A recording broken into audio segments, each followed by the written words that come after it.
When I bought my plot of land at the edge of the subdivision, I did it specifically because it sat outside the homeowners association's jurisdiction.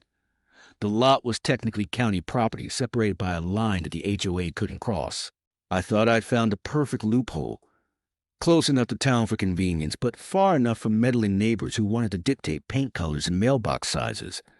What I didn't expect was that the HOA would try to extend its reach anyway. My house wasn't even finished when the first complaint arrived.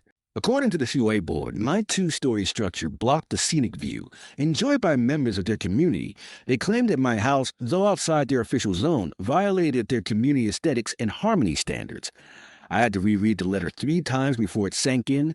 They were suing me for ruining their view of the mountains. My house on my land, completely legal, and they thought they could control it. The case actually made it to court, which was absurd enough on its own.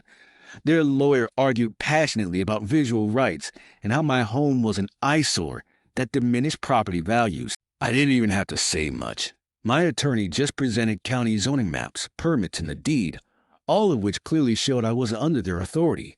The judge listened patiently for about 20 minutes before leaning back in his chair, smirking and asking, "Are you seriously telling me this man can't build on his own land because you don't like looking at it?"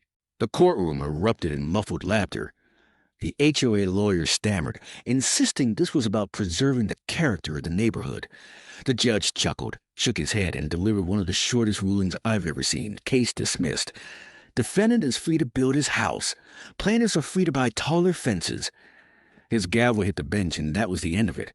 I walked out of that courtroom lighter than I'd felt in months. Not only had I won, but the HOA had embarrassed itself trying to control something completely outside its reach. The story spread quickly through town, and suddenly I was the guy who beat the HOA in court.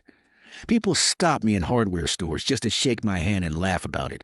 Today, my house stands proudly at the edge of their precious neighborhood, casting a long shadow every evening as the sun sets behind it. Sometimes I sit on my balcony with a cup of coffee, admiring the very view they tried to claim as their own. Funny thing is, I think the view looks better from here anyway.